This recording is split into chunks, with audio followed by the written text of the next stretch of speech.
नमस्कार दोस्तों, आज का हमारा टॉपिक है BP 3316 DIC, जो कि एक एलईडी ड्राइवर आईसी होती है। इसके बारे में करेंगे आज। तो एलईडी ड्राइवर यानी जिस जगह पे भी एलईडी लगी है और हाई वोल्ट पे ऑपरेट होने वाली है, तो उसके अंदर जो हमारी एलईडी ड्राइवर आईसी लगी होती है, पर उनमें से एक नंबर है BP 3316 DIC, जो कि एक एलईडी ड्राइवर आईसी होती है। इसके अलावा और भी बहुत सी आईसी होती है। तो ये आईसी एक तो इजीली अवेलेबल हो जाती है और इसकी जो आउटपुट कैपेसिटी है वो काफ़ी अच्छी होती है। तो BP 3316 DIC जो है एक एलईडी ड्राइवर आईसी है, यानी एलईडी को चलाने के लिए आईसी बनाई गई है। तो इससे आप क्या कुछ ऑपरेट कर सकते हैं, जैसे हमारी एलसीडी और एलईडी की बैकलाइट सिस्टम होती है, उसको ऑपरेट करवा सकते हैं। और एलईडी लाइट होगी और एलईडी लैंप हो गया, उसको आप ऑपरेट करवाने के लिए आईसी BP 3316 का प्रयोग कर सकते हैं। तो ये आईसी मोस्टली 8 पिन के अंदर आती है। और इस आईसी की खास बात यही है कि इसके जो ड्रेन पॉइंट होते हैं, ड्रेन पॉइंट वो 2 दिए गए हैं, ताकि ओवरलोड होने पे ये आईसी ओवरहीट ना हो और अच्छे से काम करती रहे। तो इसकी आईसी की पिन डिटेल और वर्किंग और टेस्टिंग किस तरह होगी उसके बारे में करेंगे। सबसे पहले जिन्होंने अभी तक चैनल को सब्सक्राइब नहीं किया है वो चैनल को सब्सक्राइब जरूर कर लें। अगर आपको वीडियो अच्छी लगे तो लाइक शेयर जरूर करें। और टॉपिक शुरू करते हैं BP 3316D LED driver IC. तो सबसे पहले आप देख सकते हैं इसकी पिन डिटेल। तो टोटल ये जो है इसकी पिन जो है वो है 8 पिन की है। ये आईसी टोटल 8 पिन की आईसी है और डिप टाइप में होती है। डिप टाइप मीन डुअल इन पैकेज, यानी जिसके दोनों साइड सेम पिन बनी हो। ठीक है जी, इस तरह दोनों साइड सेम पिन बनी हो तो वो डुअल इन पैकेज आईसी। तो ये आईसी जो है 8 पिन की आईसी है। तो 8 पिन की आईसी है, तो इसकी पिन डिटेल किस तरह होगी, कौन सी पिन क्या काम कर रही है, इसके बारे में कर रहे हैं। सबसे पहले जिस साइड डॉट लगा होता है वो इस आईसी की पिन नंबर 1 होती है। तो इसकी पिन नंबर 1 है जो कॉम्प की पिन है, यानी कंपोजिशन पिन है 1 नंबर। पिन नंबर 2 है वो है VCC, यानी इस आईसी को ऑपरेट करवाने के लिए पॉजिटिव वोल्ट चाहिए, जो कि VCC पिन से दिए जाएंगे, जो कि पिन नंबर 2 है। और नेगेटिव वोल्ट जो है पिन नंबर 8 और पिन नंबर 7 से दिए जाएंगे, जिससे ये आईसी ऑन होगी। इसके जो ऑपरेटिंग वोल्ट होंगे 8 वोल्ट से लेकर और 25 वोल्ट यानी 25 वोल्ट तक आप इसे सप्लाई दे सकते हैं इसके ऑपरेटिंग वोल्ट के लिए। तो ये तो है इसकी ऑपरेटिंग। पिन नंबर 3 जो है इसका फीडबैक है, यानी इस आईसी को फीडबैक देना पड़ेगा। जो ट्रांसफार्म का लोड होगा, जो यानी जब ये आईसी ऑन होगी, जो करंट आउटपुट देगी उसका लोड कितना आ रहा है, उसका फीडबैक है जो पिन नंबर 3 पे दिया जाएगा, जो कि एक फीडबैक की पिन है। तो पिन नंबर 4 जो है वो है CS की पिन। ये CS मीन करंट सेंस की, यानी करंट को सेंस करने के लिए पिन नंबर 4 का प्रयोग किया जाता है। तो इसका सर्किट के अंदर किस तरह इसका प्रयोग किया जाएगा वो भी हम आगे कर लेंगे। और पिन नंबर 5 और पिन नंबर 6, इस आईसी की 2 ड्रेन पिन बनाई गई है।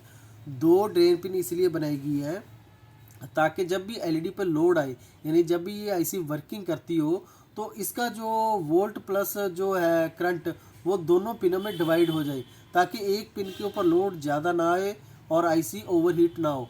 अगर ये सिंगल पिन पे होगी तो आईसी का ओवरहीट होने का खतरा ज़्यादा होता है, इसलिए इसको 2 ड्रेन पिन के साथ लॉन्च किया गया है। तो इसके अंदर 2 ड्रेन पिन है ताकि लोड को डिवाइड किया जा सके।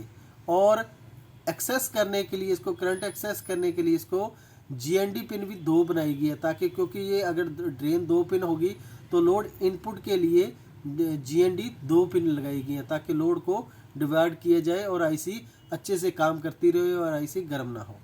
तो ये तो है आईसी की पिन डिटेल।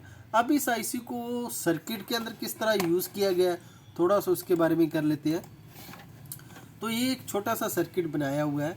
इसके अंदर आप देख सकते हैं कि ये ब्रिज डायोड लगाकर, यहाँ पे ये आप देख सकते हैं ये ब्रिज डायोड लगा हुआ पूरा 4 डायोड लगा के।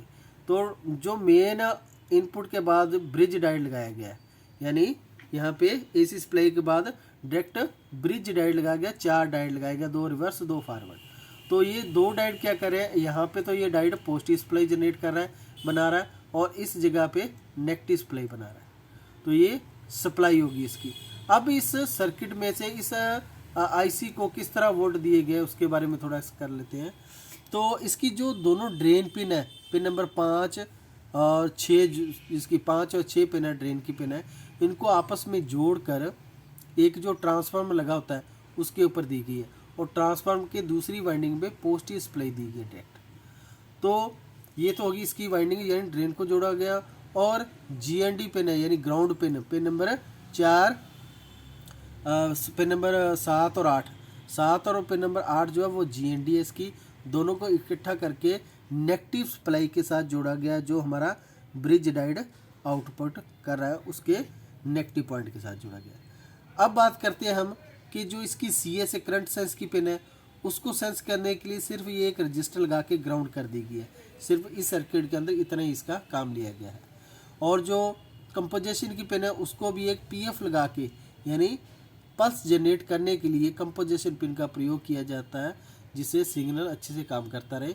उसको एक पीएफ कैपेसिटर लगा के उसको भी एक ग्राउंड कर दिया गया है। और उसके बाद फीडबैक पिन, फीडबैक पिन पे वोल्ट फिक्स करने के लिए एक रजिस्टर नेगेटिव सप्लाई में से लगाई गई है और दूसरी पॉजिटिव सप्लाई यानी पॉजिटिव सप्लाई में से लगाई गई है।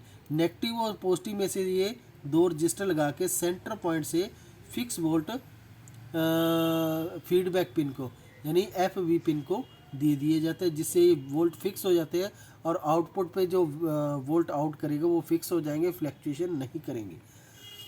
और ये है इसकी VCC pin, pin number 1। VCC pin को सबसे पहले क्या किया गया है, इसके ऊपर पॉजिटिव वोल्ट जो दिए गए हैं वो एक रजिस्टर के द्वारा इसको स्टार्टिंग वोल्ट, जिसे स्टार्टर वोल्ट बोलते हैं, वो दिए गए एक रजिस्टर के द्वारा पॉजिटिव वोल्ट, जिससे ये आईसी ऑन हो जाती है। जब ये आईसी ऑन हो जाएगी तो ड्रेन पॉइंट से जो फ्रिक्वेंसी जनरेट करेगी तो यहाँ पे, तो जिससे ये ट्रांसफार्मर जो है ये ऑन हो जाएगा।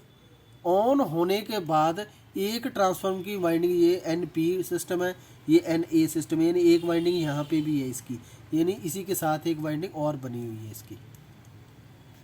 ठीक है जी। तो जो सेकंड इसकी वाइंडिंग है वो इस जगह पे बनाई गई है सर्किट के अंदर। तो अब क्या किया गया, जो एक वाइंडिंग है उसको ग्राउंड कर दिया गया है। जब इसके अंदर वाइंडिंग के अंदर ये जो हमारा ड्रेन पॉइंट जब पल्स जनरेट करेगा, ये ट्रांसफार्मर को ऑन करेगा, तो इस जगह पे भी वोल्ट जनरेट होंगे। तो वो वोल्ट को एक डायोड लगा के डीसी बना के फिर वो वीसीसी वोल्ट पे दे दिए जाते हैं। ये देने का काम मेन यही होता है कि जैसे जब ये सर्किट ऑपरेट होता है, एलईडी ऑन होगी, तो ये करंट, तो ये एक ही डिवाइसेस है ना जहाँ से करंट आना, ये एक ही सिस्टम है यहाँ पे करंट आना। जब ये एलईडी लोड लेती है तो यहाँ पे वोल्ट ड्रॉप आउट हो जाते हैं। तो इसे ड्रॉप आउट को ख़त्म करने के लिए ये वापस से वोल्ट बनाया गया है, ताकि आईसी को जो वोल्ट मिले वो फिक्स वोल्ट मिले इस पिन के ऊपर, इस डायोड और इस ट्रांसफार्मर के द्वारा। जब इस आईसी को फिक्स वोल्ट मिलेंगे तो आईसी जो है वोल्ट को ड्रॉप आउट नहीं करेगी, यानी लो और हाई में ज़्यादा फ्रिक्वेंसी के अंदर बदलाव नहीं लेके आएगी, वोल्ट वो इक्को रेसी वोल्ट ही आउट करती रहेगी। इसलिए ये एक्स्ट्रा वोल्ट बनाए जाते हैं ताकि ये वीसीसी वोल्ट फिक्स रहें, ताकि फ्लैक्चुएशन ना करें जब भी ये एलईडी ऑन हो, क्योंकि एलईडी ऑन होगी तो इस पर लोड आएगा, तो उस लोड को डिवाइड करने के लिए वीसीसी पिन पे फिक्स वोल्ट दे दिए जाते हैं। तो जब ये एलईडी ऑन होगी तो आउटपुट आपका स्टार्ट हो जाएगा। तो इस तरह एक आईसी लगा के, कौन सी, BP 3316 आईसी लगा के आप एलईडी ड्राइवर सर्किट बना सकते हैं। कोई भी सर्किट हो चाहे आप एलईडी ड्राइवर सिस्टम बना सकते हैं। अब बात करते हैं इस आईसी को चेक करने का मेथड क्या होगा। अगर ये आईसी ख़राब हो जाए तो इस आईसी को किस तरह हम चेक करेंगे कि ये आईसी ख़राब है या सही है। तो इसको चेक करने का बिल्कुल सिंपल सा मेथड है, मैं काफ़ी बार करवा चुका हूँ, फिर भी मैं आपको बता देता हूँ। आपने मल्टीमीटर जो आपका है, मल्टीमीटर को आपने बीप की रेंज में सेट करना है। बीप की रेंज में सेट करने के बाद जो इसकी ग्राउंड यानी ये और वीसीसी पिन, इसको आपस में कनेक्टिविटी इसकी चेक करनी है इंटरनल। तो इसको चेक करने के क्या करेंगे, आप किसी भी एक पिन पे, इस दोनों में से किसी एक पिन के ऊपर आप ब्लैक प्रोब लगाओगे और पिन नंबर 2 वीसीसी है जो उस पर रेड प्रोब लगाओगे। अगर आपकी वैल्यू 500 के करीब आ जाती है तो आपकी आईसी ओके है, वो भी एक साइड। अगर वैल्यू नहीं आ रही है तो आपको प्रोब चेंज करना पड़ेगा, यहाँ पे लगानी पड़ेगी रेड और यहाँ पे लगानी पड़ेगी ब्लैक। सिर्फ दोनों कंडीशनों में एक साइड ही इसकी वैल्यू आनी चाहिए, वो भी कितनी, 500 के करीब करीब वैल्यू आनी चाहिए। अगर 500 के करीब करीब वैल्यू आ रही है तो आपके आईसी ओके है। ठीक है, तो इस तरह आईसी को बिल्कुल सिंपल सा तरीका है चेक करने का। अगर दोनों कंडीशनों में बीप आ रही है या आपके 100 वोल्ट 100 वैल्यू या 50 वैल्यू आ रही है तो आपकी आईसी ख़राब है, इसको आप यूज़ में नहीं ले सकते। तो ये बिल्कुल एक सिंपल सा मेथड है आईसी को चेक करने का कि आईसी ख़राब है या ठीक है। उसके बाद बात आती है पिन नंबर 7 और 8, इनमें से ड्रेन को चेक करने की। तो आपने क्या करना है, मल्टीमीटर को इस किसी एक पिन के ऊपर 7 और 8 पिन में से किसी एक पे ब्लैक प्रो और 6 और 5 में से किसी में एक पे रेड प्रोब लगाएंगे। अगर वैल्यू नहीं आ रही है तो आप चेंज कर देंगे, इस जगह पे आप रेड प्रोब लगाएंगे और इस जगह पे ब्लैक प्रोब। सिर्फ एक साइड वैल्यू आनी चाहिए, वो भी कितनी, 400 से लेके 600 के बीच में, यानी 400 से 600 के बीच में वैल्यू आनी चाहिए। अगर इतनी वैल्यू आ रही है तो आपकी आईसी बिल्कुल ओके है। तो इसी तरह ये ड्रेन पॉइंट पहला चेक करोगे और ये दूसरा, ये दोनों चेक हो जाएंगे। तो इससे आपको आईसी को पता लग जाएगा आपको कि ये आईसी ओके है या ख़राब है। तो इस तरह आप आईसी को चेक कर सकते हैं। अगर आपको वीडियो अच्छी लगी हो तो लाइक शेयर और सब्सक्राइब ज़रूर करें, अपने दोस्तों के अंदर शेयर करें। अगर आपके पास कोई भी आईसी का टॉपिक है तो आप मुझे कमेंट ज़रूर करें उस टॉपिक के बारे में, और इस आईसी का नंबर लिखें, उस आईसी की टोटल पिन और अपना नाम ज़रूर लिखें और मुझे कमेंट करें, तो उस पर भी वीडियो बना दी जाएगी। तब तक के लिए धन्यवाद जी।